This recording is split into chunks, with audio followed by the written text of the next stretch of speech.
Hello, I would like to welcome our next speaker, Mr. Marcin Krupa from University of Silesia. Please. Hello.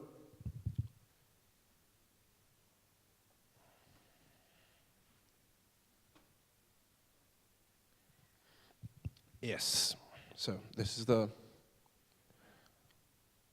topic of my presentation. A philosopher visits the island of Dr. Moreau, a short philosophical analysis of the Island of Dr. Moreau by H.G. Wells. Let's go. So, the Island of Dr. Moreau, first published in 1896 by science fiction classic H.G. Wells. It tells the story of Edward Prendick, who is also a narrator for the story. A shipwrecked man who is rescued by a boat in the middle of Pacific Ocean by a man named Montgomery. Quite a weird situation.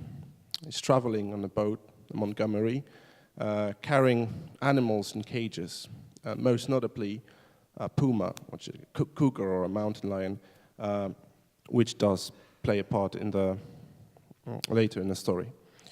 Because of the quarrel with the captain of the ship, Prendick is left alone on a boat to fend for himself in the middle of nowhere when Montgomery leaves for his island. And in the beginning, Montgomery is very secretive and it doesn't want to help him. He says he cannot take him in to his mysterious island, but eventually people from the island, Montgomery comes back and rescues him, seeing as he was left there alone by the captain of the ship. And soon he notices that almost all inhabitants of the island are quite weird-looking, deformed and misshaped. He doesn't recognize any known to him race of men. They all just look really deformed and weird. Soon he meets Dr. Moreau, for whom Montgomery works, and he's basically his assistant on the island. He feels quite uncomfortable on the island, Prendick, our main protagonist. Both Montgomery and Moreau act suspiciously and are very secretive about what are they doing on the island. Of course, eventually, it turns out that misshapen inhabitants, because I don't want to give out too much details, no spoilers. Well, there will be some spoilers, of course, but I just want to address the most important things for my presentation, not speak too much about other parts of the book. Eventually, it turns out that misshapen inhabitants of the island are actually animals, molded, as Moreau says. Prendick says, Moreau took them and stamped the human form upon them. They basically, through vivisection and surgery and many, many medical procedures, very painful medical procedures, and they are created into this beast man, the beast in shape of a man. And this gives many ideas to me, and for me, the book is very provocative, and the book shows many, many interesting questions and philosophical problems, some of which I would like to show you in my analysis. First of all, let's start with the easy one. Well, maybe not easy one, but most obvious one and most easy to spot in the book. So let's get out of the way for the start. And it's also the least metaphorical part of my analysis. Of course, science and ethics. We have to understand the context of the book, the time period. It is right at the end of the 19th century. It is the age of science, of positivism. The ideas of progress are very vivid back then. They were very vivid back then. And when you think about it, those are very dangerous ideas. Optimistic ideas, but optimistic in a kind of dangerous way. Because it really goes with the question, how far can we go? Does the end justify the means? And it raises a number of questions. Does the end justify the means? Looking at science, how far can we go with scientific progress? What is some sort of frontier? We cannot go without breaking some ethic rules, because when we look at the book, the process of creating those beastmen is a very painful one. It is through surgery and vivisection. It is very, very painful. Animals, those beastmen, they call the house where Moreau lives, and he creates those creatures, they call it the house of pain. But Moreau does it all for the scientific progress. So it's all in the name of the great and noble idea of scientific progress. But then, what is the ethical part of this? And Moreau is completely not concerned about ethics. He completely ignores them. It's great. It always bugged me, actually. Utilitarianism that said that the best action is the one that procures the greatest happiness of the greatest numbers. And the worst is one that causes the most misery. So it basically, for me, I always thought it was kind of weird, because here we have the problem of scientific experiment that, for example, causes pain or death to a small number of people, but can benefit huge numbers of people. Should we do it then? Should we do it? Because it will benefit a huge number of people afterwards, and only a small number of people will suffer. Can we sacrifice those people, or animals, as a matter of fact? Because in these books, it is clearly shown that the differences in borders between human and animal, they are blurred. In philosophical terms, also, it is a really question of what is more important, truth or knowledge or good? Which of these ideas is more important? It also makes me think about experiments undertaken in concentration camps in World War II. For example, Germans and infamous Dr. Mengele, but also Japanese camps. I mean, those places were terrible places. The experiments and the number of people that died in them in terrible, painful way, when you read about it, is astonishing. But then, what happened after the war, when Japan surrendered? Americans came over and were like, well, you can go and you can get capital punishment, or we can have an amnesty for you, for the doctors that did experiments, but we keep your results, all your data that you collected through those inhuman experiments. So they did, and that gave huge progress to medicine. Maybe, I don't know, it's impossible to say, but maybe that today's rate at which we progress in medicine is partially thanks to those researchers that did those terrible, terrible experiments. It also, nowadays, we have very interesting discussions about, of course, also medical experimentation and tests on animals.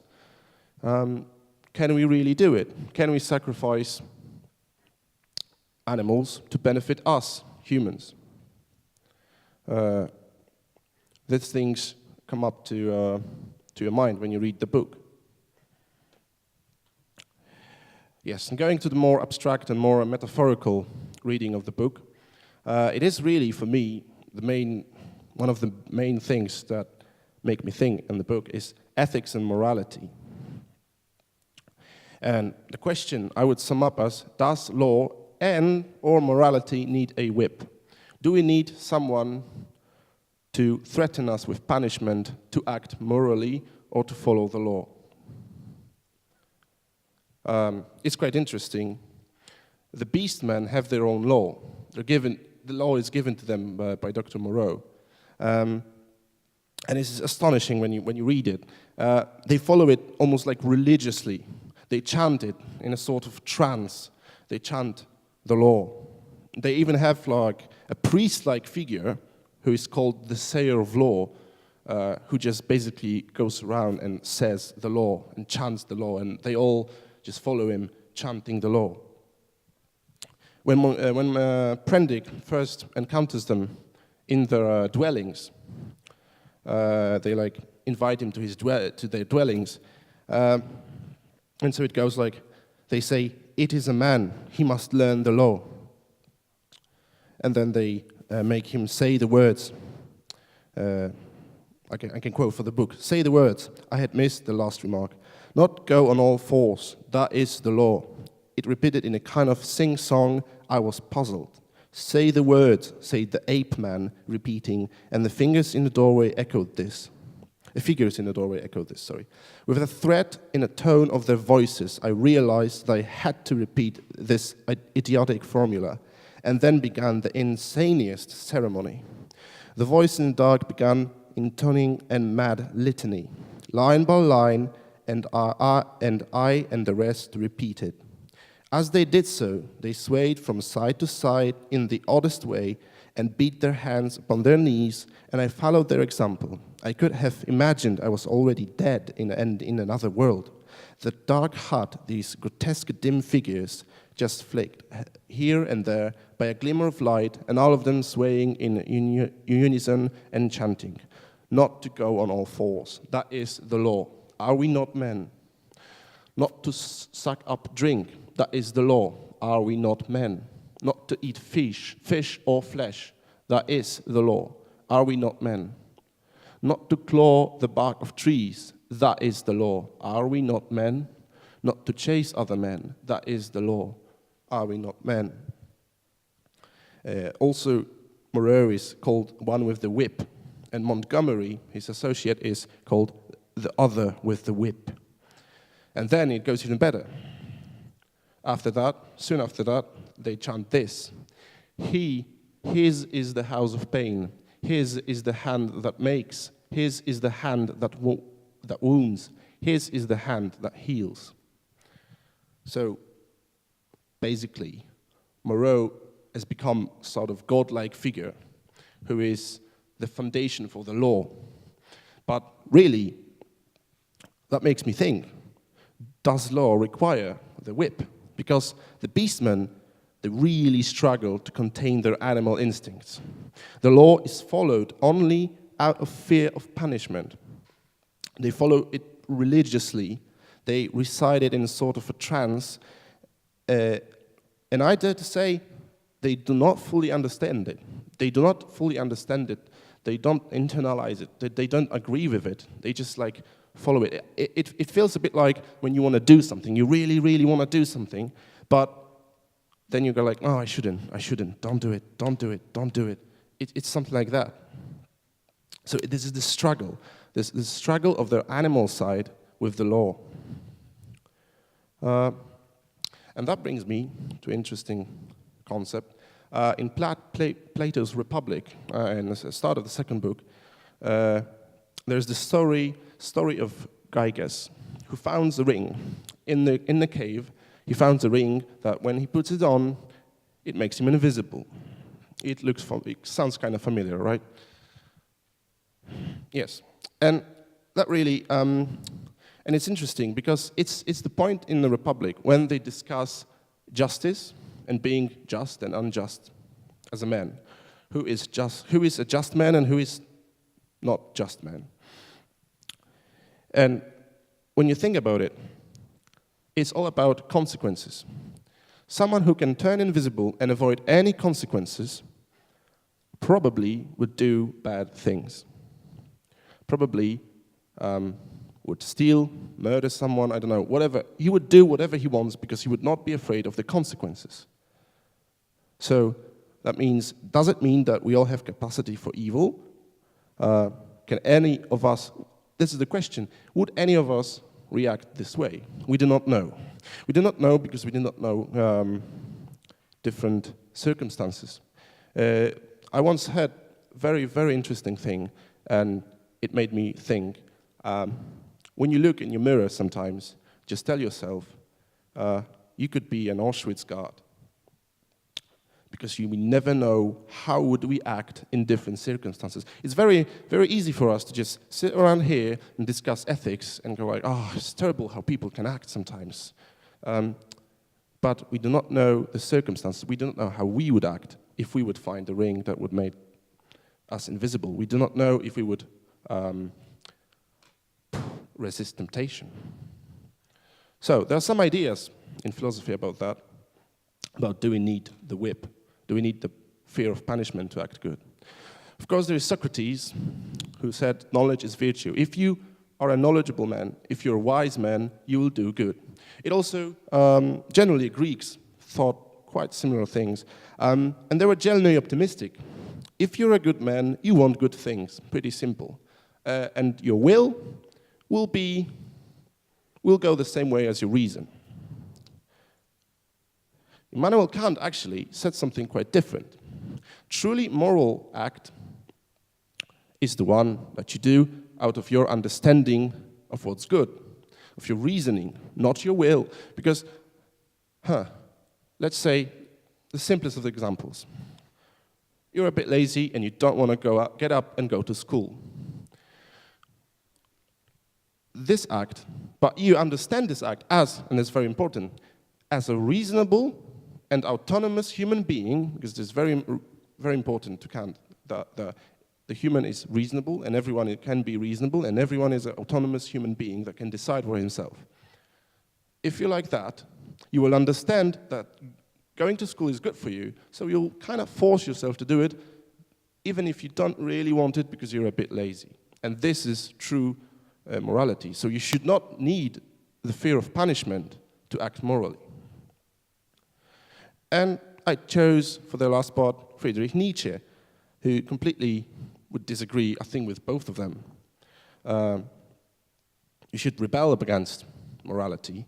We should create our own morality, he would say.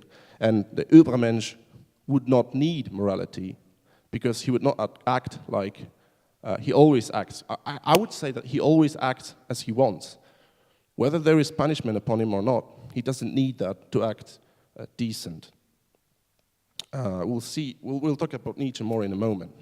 There's quite famous metaphor in Nietzsche about camel, lion, and a baby. So a camel is like it's dragging, like the camels on the desert. They drag many packages.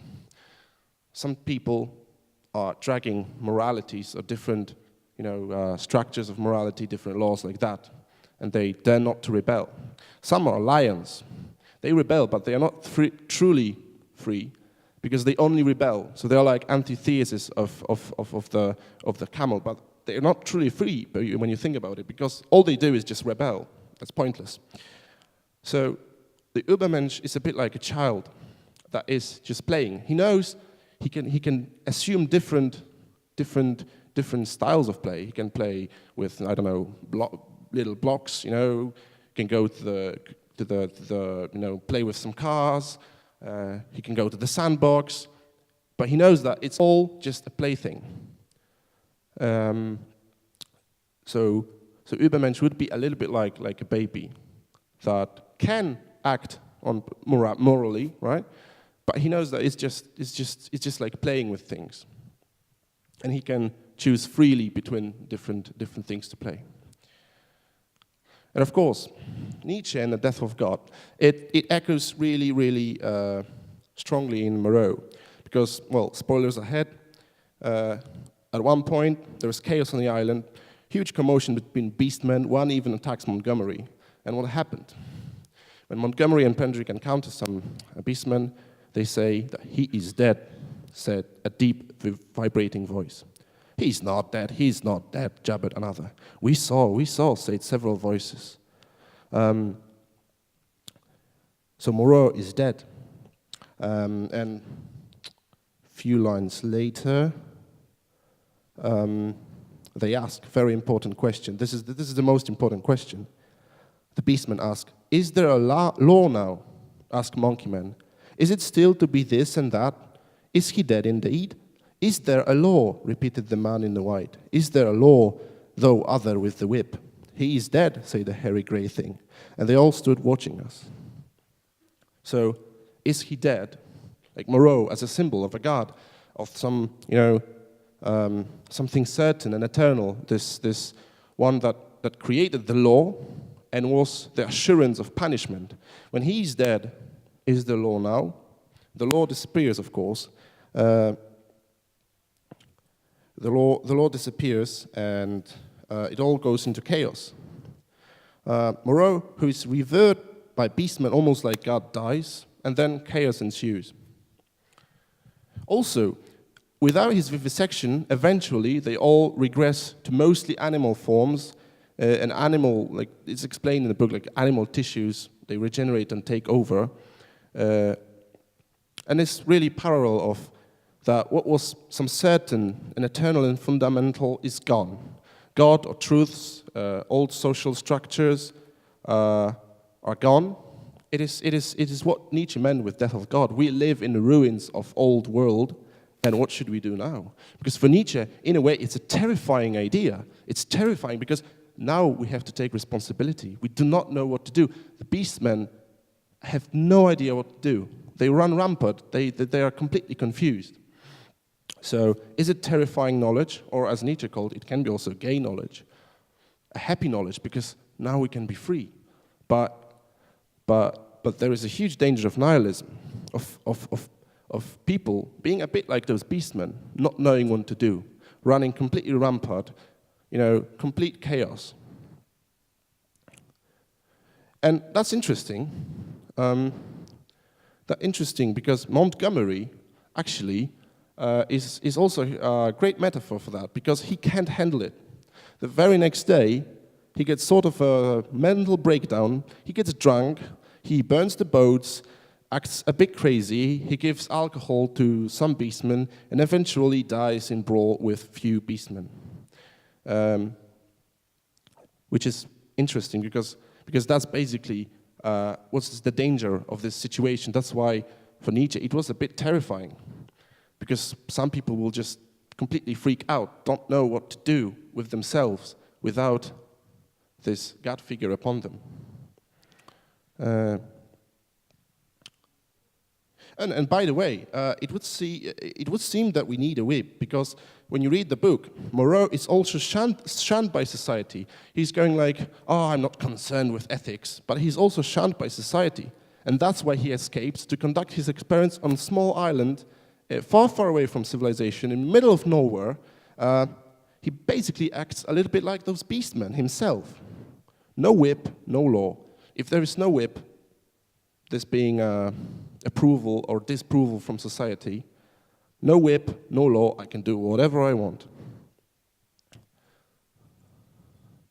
Yeah, and now I want to go to the third part, so last part of my analysis, kind of overarching analysis of Island of Doctor Moreau as metaphor, which really is, in my opinion, a metaphor for this quite turbulent relationship between our animal side and our rational side. And in a way, question which is more human of these two, which is more core and more important to our existence, what makes us. Of course, this makes me think, I'm no expert, so I'll just mention briefly, but I think it has to be mentioned, of course, Sigmund Freud and his theory of id, ego, and superego.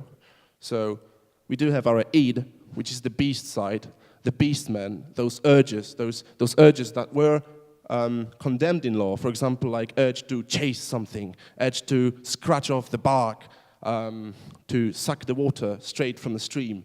It's all forbidden by law. And law, of course, is the superego, the culture, the thing that is imposed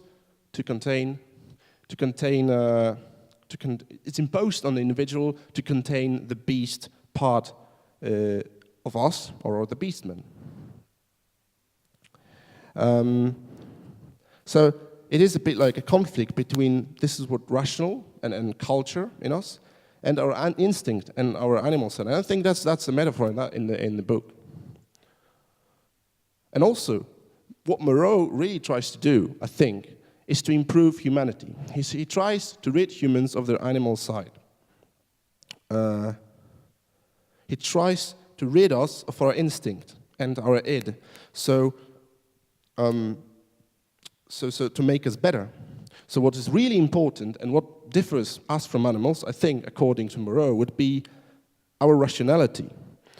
We should transcend our beast side. He, by the way, in the book, he thinks of the beastmen as his failures, because they are still beast-like, because they still, if he doesn't provide them with more like procedures, they slowly regress back to beastmen. They need the law. They often break the law, by the way. So he deems them failures, because eventually animal instincts, sooner or later, in some part or another, they just take over. And I think it also could be read as a metaphor for human beings in general. We are struggling between our animal and our rational side. There's always this tension because our urges, our instincts, that what we feel in our body, and also our reason. And by the way, when we are here, I just want to mention also some biblical motifs very quickly that appear in the story. For example, Moreau figuratively and literally plays God. Figuratively, because what he's doing, we would call playing God, because the way he experiments with those poor creatures, we would probably call playing God. He creates some new, horrible mutants, we would say, in today's pop cultural language. But he literally plays God, because he plays God before them. He takes the role of a God.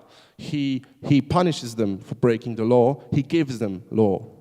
So he creates creatures in his own image, because he wants to create them into human image. He wants to create animals into a human form. And he gives them the law. They follow it because they revere and fear him. And also there is original sin motif, because the sayer of the law tells at one point Prendick that everyone has something, some evil in them. That every one of the beastmen has some urge to, I don't know, scratch off the bark of the tree or chase some animal.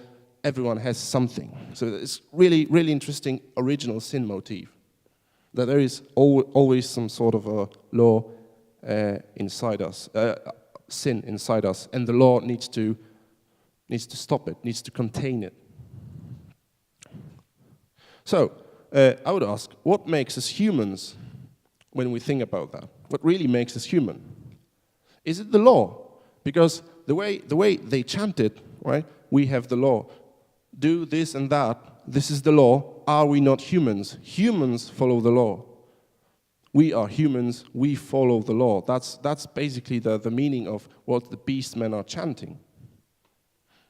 Or maybe it's ethics and morality. Maybe not just blindly following the law, but having ethics and morality, we would say, makes us human, because those beasts just follow the law blindly out of fear. But then the question is, don't we do it, actually? So maybe culture, so also our rationality, and we would say mix of ethics and law, it all combined together is culture, which is, how Freud said, repressing us, repressing our basic instincts. But isn't it also this tension between our animal side and our rational side? Isn't that a bit of what we really are as human beings? Or maybe, some would say and argue in philosophy, they were in minority really, but they would argue that maybe this animal side is truly human. Which is interesting, by the way, because Pendrick sees that. When he returns from the island eventually, he has hard time getting over this experience. He has some sort of PTSD, I think. He always feels alone and threatened. And he sees beastmen in other humans, in the behavior, some little details, how they act, how they speak with another. He sees something from beastmen in every human. and he feels really weird about this, and I think he does develop a little bit of a PTSD because of that. So there is the beastman in all of us. There's a huge and interesting metaphor. So we have the law, the rationality, but also there is a beast inside of us. It is interesting, for example, because this rationality would also be, usually in philosophy and religion, it would be very often assumed to be some sort of spirit, soul, something that transcends our body. And this is interesting because this relation between rationality and our animal side could also be seen as, in philosophy or religion, there's a discussion of relation between soul and body. For example, for ancient Greeks, like Plato says that the body is the grave of the soul. It is the prison of the soul. So the soul is what really makes us human. It is what is noble and great about us. The body is something to be condemned. It was Christianity kind of adopted that, but they couldn't really adopt that because Christ resurrects with the body. So body cannot be that bad. So they had to change this a little bit. In Middle Ages, they struggled with this idea. For example, this idea like the body is the tool for the soul, right? But still the soul was a bit better. It was the soul that was really important. Or, for example, should we maybe let our beast out of the cage and just let it follow? Like, for example, ancient Greek, I would say something like that, would say the ancient school of hedonism. Just let it go. Just release the, just do whatever you want. Just do whatever pleases you. Just play on your instinct. Also, cynical philosophy. Diogenes, famous Diogenes who used to live in a barrel, they say, he questioned the concept of law, of that is culture, of what is law. He thought that to be unnatural. We should follow our natural side. And that brings us to Nietzsche again. Nietzsche would say, no, rationality is not that important. We should embrace our inner beast. The instinct is also important. We should not be afraid to follow our instinct, to try to just follow our instinct. There's nothing bad about that. We do live. He does do a sort of critique of a rational man. He says that we do live in a culture that glorifies rationality too much. It all started. He accuses Socrates for starting that. Socrates. As the rational man, the idea of rational man. He critiques that. Because he thinks rationality is too much glorified in our culture. The culture of rationality is inferior to, according to him, tragic culture. Tragic culture would be the culture of ancient Greeks before Socrates, and the greatest achievement of tragic culture is the Greek tragedy, where the Apollonian and Dionysian, which we could think like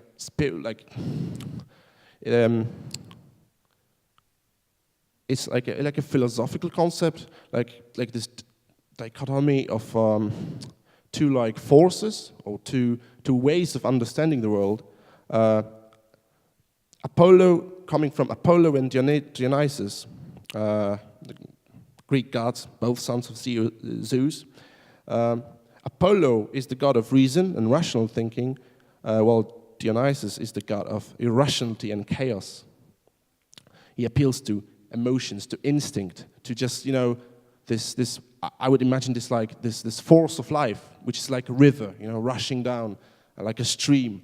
And for Nietzsche, tragic culture, what he calls tragic culture, was the greatest culture because it used both of those instincts. It used both of those ideas and mixed them together. So the tension, the struggle between rationality and instinct, between our individuality, which is represented by Apollo, and between our individuality and this other side of blind and chaotic force of life that is like tidal wave, this is like essential, according to him, to our human's tragic existence. Because this way, existence is tragic, because we understand that we are part of this chaotic life. It is like fate. We cannot do anything about it. It's just a wave. We're just part of it, and a small part of it. And we cannot do anything about this.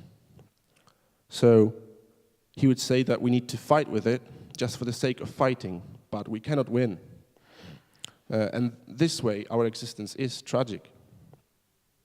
And Prendick sees that within beastmen. He describes at one point their struggle, their suffering, these tensions between their instincts and urges and the culture and law that is imposed on them. That makes me think of Nietzsche, and that makes me think of Freud, like this element of culture and law being imposed and trying to contain this instincts of life, of some primordial urges. And also that what I mentioned, at the end of the book, he sees beastmen in people he meets, and he feels kind of lonely. And he sees how similar sometimes humans are to the beastmen from the island. So, last conclusion, what should we do then? What then should we do? How should we act upon that? And Nietzsche would disagree that we should contain our animal side. Like, Freud also, in a way, did a critique of that, right? That he showed that, containing too much of our sexual instincts causes troubles, causes problems. So what would Nietzsche say, I think, in philosophical terms, what we should do with this, our inner beast? Our inner beast. And I would say that it's difference between beast contained and beast tamed. Those beastmen could only be contained. Contained by this law that they did not really understand, that they didn't really want to follow. It was imposed of them. They only followed it because they feared the wrath of God-like Moreau, a man with the whip. So the moment the law disappears, it all goes to chaos. We release the beast out of the cage, and beast just goes, it just goes rampant. It destroys everything. It's just chaos. So that is not good, but not is that just containing the beast, because it will break out eventually. So I would say the beast should be tamed. Our beast within should be tamed. And that's a huge difference. When the beast is released, when it's contained and is released from the cage, it just goes into chaos. But when it's tamed, we can use it. We can use its strength, because this animal side represents our instincts. It represents our emotional and our the strength of our character. Things that give us power, that give us strength, like the river. Like the river flows with certain strength, but we can like build a dam and use the power of the river, of the flow of the river, to create electricity, for example, to build a power plant. So that's basically what we should do. We should learn to tame our beasts, so we do not need morality, so we can create our own morality, but we tame our beasts and use it. And I think that would be my conclusion. Thank you very much. So thank you for your presentation. We still have time for questions. Do you have ones?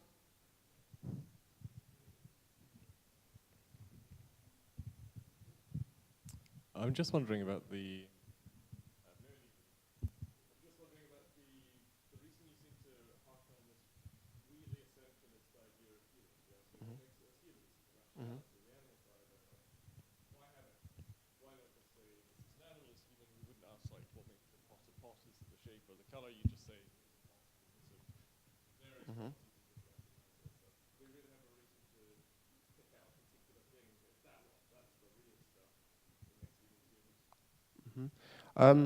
Well, part of my answer would be, well, maybe that's because I do like classic philosophy, so classic definition, and trying to find what something is and what it is not, try to build, to understand what is and what is not, trying to find what is crucial and essential to build some sort of definition and to try to understand it.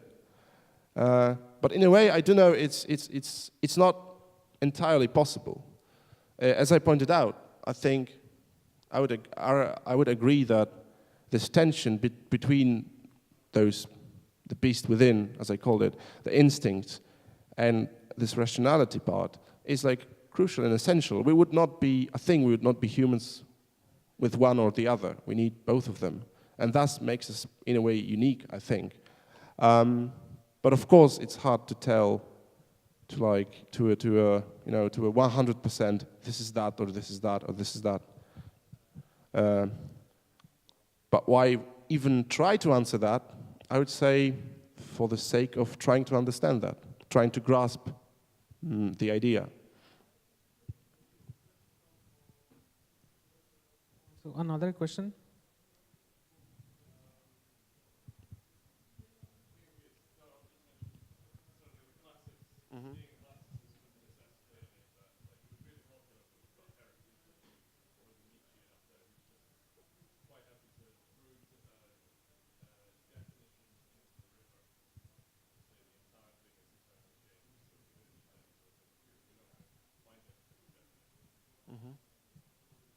Yeah, I agree. I just think that if you throw the definitions completely, throw away, well, then you might as well throw away philosophy and science, in a way, because you do need some sort of understanding. It doesn't have to be literal and specific, right? It doesn't need to create 100%, specific definition. Okay, I agree. But you do need something to try to grasp and try to understand. So we do need to try to search for some understanding of what we're dealing with. And you mentioned Heraclitus. Yeah, that's a great example, because everything is in motion, right? Yeah, pantarei, everything flows, but there is also logos in Heraclitus, right? There's also some eternal law of the universe. I think today we could say it's similar to like laws of physics, for example, that everything is changing, but we have like laws of physics that kind of govern this universe, and we try to understand it. We of course cannot grasp it.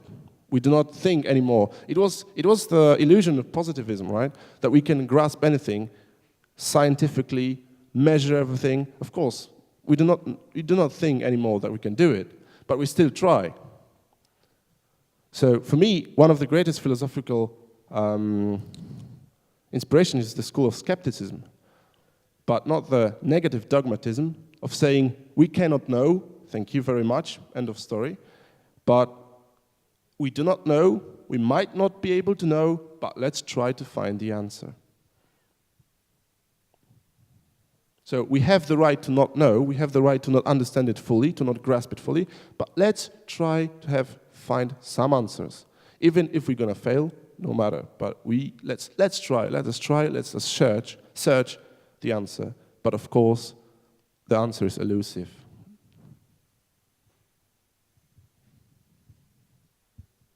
So thank you once again for your presentation. Thank you very much.